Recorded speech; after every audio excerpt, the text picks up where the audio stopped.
Hello, and welcome to this course on CRUD Operations in SQL. Throughout this course, you'll explore how data is managed in modern applications. You'll work with raw SQL, SQLite, and SQL Alchemy, gradually moving from manual SQL queries to a more structured and scalable Python-based approach. By the end of this course, you'll understand when to use each method and how to apply these concepts in your own projects. Let's get started. I want to introduce you to the core idea behind CRUD, what it means, why it's important, and how it quietly powers almost every application you interact with on a daily basis. CRUD is an acronym that stands for Create, Read, Update, and Delete. These four operations describe the basic ways information moves through an application. So essentially, CRUD gives you a framework to create new data, read it, update it as it changes, and eventually delete it when it's no longer needed. Everything else in data world builds on these four actions. CRUD is essential because it gives us a structured and predictable pattern for managing data. In fact, every piece of information in an application lives through the CRUD lifecycle, where it's first created, then retrieved, updated, and eventually deleted. Let's make this concrete with everyday examples. When you add a new contact, the system creates a new user record. When you open your inbox, the app reads your messages from a database. When you update your username or change a password, the system updates the existing record. And when you remove a photo or close your account, the system deletes your data. It doesn't matter whether you're on Instagram, Gmail, Amazon, or even a budget app. Everything you see is powered by CRUD. CRUD isn't limited to a single layer of an application. It shows up everywhere. At the application layer, every button or form you interact with triggers one of these operations. At the API layer, CRUD maps to the main HTTP verbs like post, get, put patch, or delete. You can also perform CRUD operations using Python modules or libraries like SQLite or SQL Alchemy. And finally, at the database layer, CRUD maps directly to SQL statements. Once you see how CRUD flows through the entire stack, it becomes much easier to understand how each layer supports the others. If you'd like to learn more about the API layer and how CRUD maps to the HTTP methods, make sure to check out the original Real Python article, which deep dives into these concepts.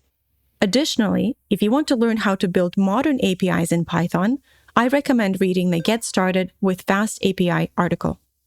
And if you'd like to see how CRUD works over the web, you can explore Python and REST APIs, interacting with web services tutorial. These resources are excellent for taking your knowledge a step further. In this lesson, you've learned what CRUD means and how it's used to store and manage data. You also saw how CRUD shows up in everyday features and how the same pattern appears across different layers of an application. In the next lesson, you'll examine how each CRUD operation maps directly to SQL commands and learn how these actions work at the database level. In this lesson, we're going to take the high-level CRUD concepts we learned earlier and connect them directly to SQL, which is the language that databases use to store and manage data. In this table, you can see how each CRUD action maps directly to a single SQL command. Insert creates records, select retrieves them, update modifies records, and delete removes them. These four commands form the foundation of everything we'll do in the next few lessons. Let's look at an example query.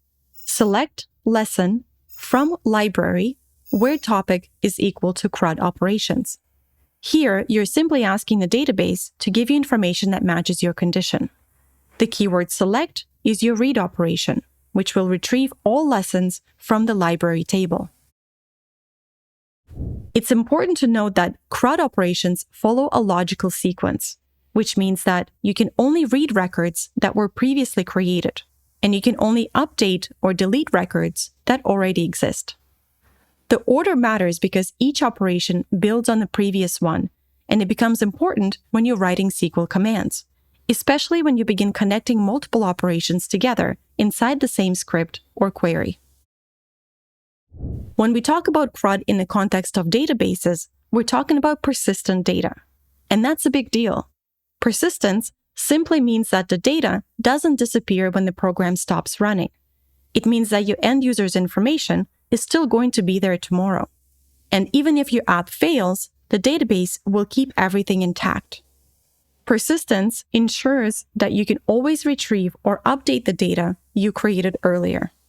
And ultimately, it gives your application a stable foundation, a place where data can live reliably across sessions, users, and time. In this lesson, you've learned how CRUD maps to core SQL commands. You also explored why CRUD actions follow a logical order. And finally, you learned why persistence matters and how it forms the foundation of every reliable application. With these concepts in place, you're ready to write some actual code. In the next lesson, we'll connect to a SQLite database using Python and create our first table to store data.